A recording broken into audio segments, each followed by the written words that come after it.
নহয় কথাটো এনেকুৱা হ'ল এতিয়া যে এই খালী মাটিখিনি আছে সেই খালী মাটিখিনিত এতিয়া মানুহৰ জনসংখ্যা জীৱনে বৃদ্ধি হৈছে ইয়াত যদি আকৌ মানুহ বহি যায় তেতিয়া আকৌ চৰকাৰে উচ্ছেদ অভিযান চলাই দিব লাগিব যদি আমি ইয়াত যদি গছ গছনি ৰোপণ কৰিবলৈ সুন্দৰ কৰি ৰাখোঁ এইটোতো ইয়াত কোনো গছ মানুহ বা বহিবলৈ হেৰি নাপাব চান্স নাপাব নাই এইটো চিটুৱেশ্যনটোৱে নাহে এতিয়া এঘৰ মানুহক যেতিয়া উচ্ছেদ কৰা যায় তেওঁ ল'ৰা ছোৱালী থাকে সন্তান থাকে কিমান দুখ পায় অন্তৰত কিমান ভয় খায় তো গতিকে আমি যিবিলাক চৰকাৰী মাটি যেনিবা পৰি থাকে সেই চৰকাৰী মাটি পৰি থকা মানুহ সকলোৱে ষ্টেপ ল'ব লাগে যে তাত গছ পুলি ৰোপণ কৰিব লাগে খালি কোনো মানুহ খালি আমাৰ বিহালীত বুলি নহয় এইটো গোটেই অসমতে কৰক মানে পৰিৱেশটো ধুনীয়া হ'ব প্লাছ মানে এইবিলাক সমস্যাবিলাকো নাথাকে যিবিলাক সমস্যাত ভুগি আছে ৰাইজে এতিয়া এইটো স্থানীয় লোকে সহযোগিতা কৰিব লাগে এইখনত আমি এইফালে কেমেৰা পাৰ্চন দেখুৱাওক এইখিনি আমাৰ এইটো আমি ইয়াত গছ ইয়াত ৰোপণ কৰিব লাগিব আৰু এইখিনি আমি যিখিনি সেই নদীয়ে ধৰক যিখিনি আমাক গৰাখহনীয়া কৰিছে তাত আমি কিনাৰে কিনাৰে বাঁহ পুলি ৰোপণ কৰাৰ চেষ্টা কৰিম নহয় জানো আৰু চৰকাৰী বা ফৰেষ্ট ডিপাৰ্টমেণ্টৰ পৰা আমি যিখিনি সহায় সহযোগ পাম তথাপিতো আমি ৰাইজেও সবৰ্তো প্ৰকাৰে আমি চেষ্টা কৰিম ঠিক আছে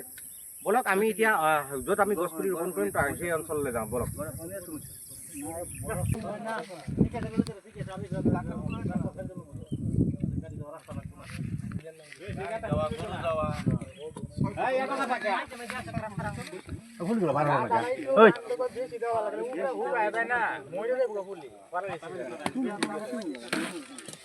হৰেন্দা আছে নেকি কিমানটো কাটিব কৈ দেখাই দিয়কচোন কিটো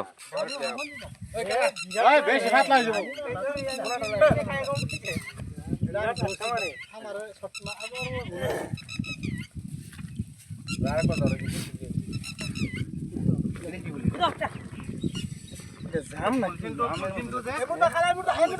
জমা কৰিব হা পলিথিন পেলাব নাপালে হৰেন্দাৰ ভিডিঅ'টো কৰিব লাগিছিলে খবৰৰ ভিডিঅ' কৰিব লাগিছিলে আচ্ছা পুলিটো ৰুই লওক সবে সবার জগত ভাই এজনে ভিডিও কইলো তো আমার তো দেখিবই সব নাও এই যা আগে কাম করা মানুষ না আমরা হক কাম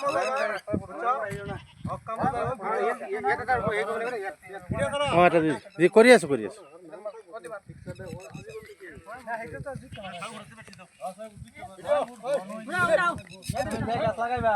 মলে হে গাছ পুরা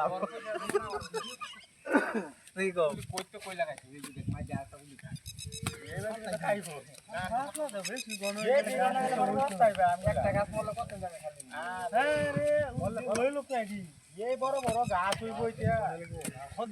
নাকি তোমার যে গাছ হুড় হইব বেশি ঘন হইলে যায় বাড়বো দেরি করিয়া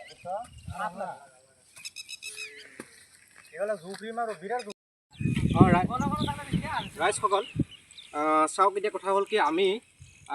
এই কেইটামানে পুলি দিছোঁ কাৰণ ফৰেষ্ট ডিপাৰ্টমেণ্টে আমাক পুলিখিনি দিম বুলি কৈছেতো তো কথা হ'ল কি এই যে দেখিছে এৰিয়াটো চাওক আপোনালোকক কেমেৰা পাৰ্চন দেখুৱাবলৈ অনুৰোধ কৰিছোঁ এয়া চাওক এই বৃহৎ এৰিয়াটোত আমি গছপুলি ৰুম আৰু এই গছপুলিখিনি আমাক ফৰেষ্ট ডিপাৰ্টমেণ্টে যিহেতুকে দিম বুলি কৈছে তো সেইকাৰণে আমাৰ ৰাইজ ৰখি আছে আৰু আজি আমি যিখিনি পুলি থাকিলে সেইখিনি লগাই দিলোঁ তো গতিকে আমি ফৰেষ্ট ডিপাৰ্টমেণ্টক অনুৰোধ কৰিছোঁ অতি সোনকালে আমাৰ পুলিখিনি যোগান ধৰক আমি আৰু যদি ফৰেষ্ট ডিপাৰ্টমেণ্টৰ ফালৰ পৰা যদি কিবা বেৰাৰ ছিষ্টেম আছে বেৰাৰ কিবা ব্যৱস্থা কৰি দিব পাৰে ঠিক আছে অ'কে আৰু যদি নাই আমি ৰাইজে ব্যৱস্থা কৰি বেৰাৰ ব্যৱস্থা কৰি ল'ম মুঠতে আমাৰ এই ফৰেষ্টখন হ'ব লাগিব খুব সোনকালে হৈ উঠিব লাগিব ধন্যবাদ